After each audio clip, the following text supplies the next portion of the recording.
अमीर होना धन से संबंधित कम है। धन की पकड़ ना हो तो आदमी अमीर होता है।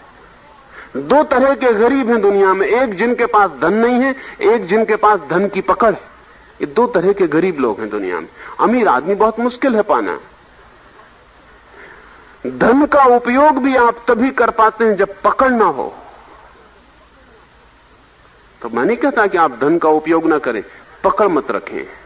धन साधन हो, साध्य ना बन जाए, और आप धन के नौकर चाकर न रह जाएं कि उसी की हिफाजत कर रहे हैं, पहरा दे रहे हैं, इकट्ठा कर रहे हैं और मर जाएं और मर रहे हैं। इसके सिवा आपका काम क्या है? लेकिन एक बात ख्याल रख लें कि जिस दिशा में चले उस दिशा की तकलीफों को भी स्वीकार करें। हर दिशा की तकलीफ है, हर दिशा का आनंद है। दोनों आपको स्वीकार करने होंगे। इनमें से आप चाहें कि एक को बचा लें और दूसरे को छोड़ दें तो आप जीवन के विज्ञान को नहीं समझते। एक और मित्र ने पूछा है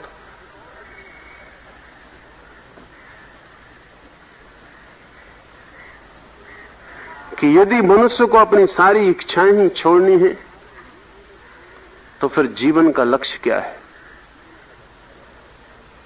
शायद उनका ख्याल हो कि इच्छाओं को पूरा करना ही जीवन का लक्ष्य। इच्छाएं तो पूरी होती नहीं, कोई इच्छा पूरी नहीं होती। एक इच्छा पूरी होती तो 10 को पैदा कर जाती। अब तक किसी ने भी नहीं कहा है कि कोई इच्छा पूरी हो गई। पूरे होने के पहले ही नई संतति पैदा हो जाती और श्रृंखला शुरू हो जाती। जीवन का लक्ष्य इच्छाओं को पूरा करना नहीं, जीवन का लक्ष्य इच्छाओं के बीच से इच्छा रहितता को उपलब्ध हो जाना। जीवन का लक्ष्य इच्छाओं से गुजर के इच्छाओं के पार उठ जाना है। क्योंकि जैसे ही कोई व्यक्ति सभी इच्छाओं के पार उठ जाता है, वैसे ही उसे पता चलता है कि जीवन की परम धन्यता इच्छाओं में नहीं थी। इच्छाओं से तो तनाव पैदा होता था, खिंचाव पैदा होता था। इच्छाओं से तो मन दौड़ता था, थकता था, गिरता था, परेशान होता था। इच्छा शून्यता से प्राणों का मिलन अस्तित्व से हो जाता, क्योंकि कोई दौड़ नहीं रह जाती, कोई भाग दौड़ नहीं रह जाती। जैसे झील शांत हो जाए और कोई लहरें ना हो, तो शांत झील में जैसे चांद का प्रतिबिंब बन जाए, ऐसा ही जब इच्छाओं की कोई लहर नहीं होती और हृदय शांत झील हो जाता है, तो जीवन का जो परम रहस्य उसका प्रतिबिंब बनने लगता है। आप दर्पण हो जाते और जीवन का रहस्य आपके सामने खुल जाता। इच्छाओं के माध्यम से इच्छा शून्यता को उपलब्ध करना जीवन का लक्ष्य। लेकिन मैं कह रहा हूं इच्छाओं के माध्यम से, तो आप जल्दबाजी भी मत करना। परिपक्वता जरूरी है। इच्छाओं को पकने देना और इच्छाओं से पूरे हृदय पूर्वक गुजरना, ताकि इच्छाओं का रहस्य समझ में आ जाए, उनकी व्यर्थता भी समझ में आ जाए, इच्छाओं की मूढ़ता भी समझ में आ जाए। लेकिन एक बड़ी कठिनाई हो गई है, हम सब अधकचरे हो गए हैं। अधकचरे हो जाने का कारण यह है कि इसके पहले कि हमें किसी चीज का खुद अनुभव हो, दूसरों के अनुभव और दूसरे के वचन हमें कंठस्थ हो जाते। सुन लिया हमने कि इच्छाओं से मुक्त होना है, और हमने मान भी लिया कि इच्छाओं से मुक्त होना है, और अभी इच्छाओं की पीड़ा हमने अनुभव नहीं की, तो हम इच्छाओं में पूरे उतर भी नहीं सकते, क्योंकि ये शिक्षा पीछे से खींचती है कि कहां जा रहे हो पाप में, इच्छाओं से तो बचना है। और ये शिक्षा कारगर भी नहीं होती, क्योंकि इच्छाओं से बचने का अनुभव हमारा अभी पैदा नहीं हुआ। बुद्ध को हुआ होगा, महावीर को हुआ होगा, हमको नहीं हुआ। उनका अनुभव हमारे क्या काम आएगा? मुझे अनुभव होना चाहिए कि आग जलाती है। आप कहते हैं आग जलाती है, मुझे कोई अनुभव नहीं, तो मेरा हाथ खिंचता है आग की तरफ, क्योंकि मुझे लगता है कितना प्यारे फूल खिल रहे हैं आग में, इन्हें पकड़ लूं, इन फूलों को संभाल लूं, इन फूलों को अपनी तिजोरी में बंद कर दूं। ये प्यारे फूल मुझे लग रहे हैं, मैंने दूर से इनको देखा है। लेकिन जब मैं हाथ बढ़ाने लगता हूं तो आपकी शिक्षा याद आती कि हाथ मत बढ़ाना, जल जाओगे, हाथ जल जाएगा, आग जलाती।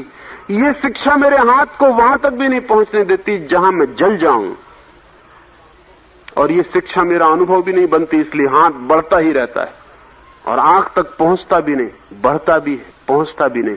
ऐसे हम बीच में अटक जाते हैं। आपके सब अनुभव झूठे हो जाते हैं। मेरे पास लोग आते हैं, वो कहते हैं हमें पता है कि क्रोध बुरा है, फिर भी क्रोध होता है। ये हो नहीं सकता। अगर पता हो जाए कि क्रोध बुरा है तो क्रोध हो नहीं सकता। आपको पता ही नहीं, सुना है, लोग कहते हैं क्रोध बुरा है, लोग कहते हैं, वो आपने सुन लिया है। उनका कहना आपका ज्ञान नहीं है, आपको ही ज्ञान करना पड़ेगा। तो मैं तो कहता हूं ठीक से क्रोध करो ताकि जल जाओ, और एक दफा ठीक से जल जाओ तो दोबारा उस तरफ हाथ नहीं जाएगा। लेकिन आप ठीक से क्रोध भी नहीं करते, और जो आदमी ठीक से क्रोध नहीं किया है वो ठीक से शांत नहीं हो सकता। उसकी शांति में भी क्रोध की वासना छिपी रहेगी। सद्गुरु है वो आपको ज्ञान नहीं देता, वो आपको अनुभव का सुविधा जुटाता है, सब सुविधा जुटाता है। ज्ञान तो आपको अपना ही होगा, वो केवल अनुभव की सुविधा जुटाता है जहां आपको अनुभव हो जाए। गुरुजीएफ के पास लोग जाते थे, पश्चिम का एक बहुत कीमती गुरु। तो गुरुजीएफ उनको कहता था तुम अभी शांति की फिक्र छोड़ो, तुम ठीक से क्रोध कर लो, अधूरा क्रोध तुम्हें कभी शांत ना होने देगा। तो वो कहता तो तुम जितना क्रोध कर सकते हो पहले कर लो। तो वो कहता कि 3 महीने तुम्हें क्रोध की साधना के लिए, इस वक्त तुम्हें जो भी मौका मिले तुम चूकना मत, और जो भी मौका मिले तलाश में रहना, और जितना क्रोध कर सको, आग जितनी निकाल सको, जहर जितना फेंक सको फेंकना। 3 महीने भी बहुत हो जाते। 3 सप्ताह में भी साधक आके कहता कि मैं थक गया बुरी तरह, और क्या मूढ़ता आप मुझसे करवा रहे हैं।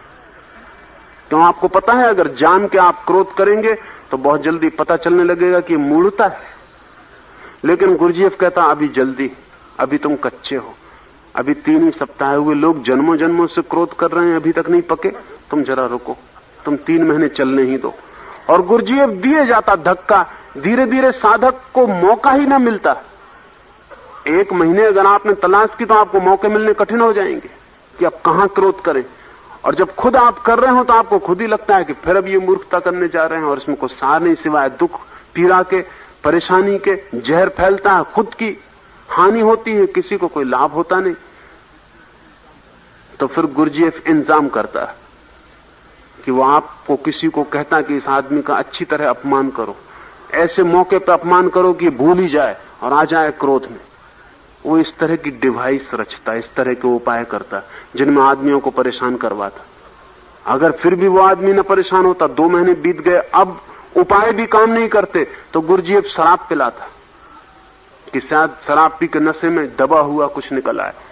शराब पिलाता, रात आधी रात तक शराब पिलाया चला जाता और फिर उपद्रव खड़े करवाता। जब तक सब उपाय से क्रोध को पूरा अनुभव न करवा देता तब तक वो शांति का उपाय न बताता। और फिर शांति का उपाय बड़ा सरल है, क्योंकि जिसका क्रोध से उपद्रव छूट गया उसको शांत होने के लिए उपाय नहीं करना पड़ता, वो शांत हो जाता है। जीवन के अनुभव से बचिए मत, उतरिए, और जल्दी भी मत करिए। कोई जल्दी है भी नहीं, बहुत समय है जीवन के पास।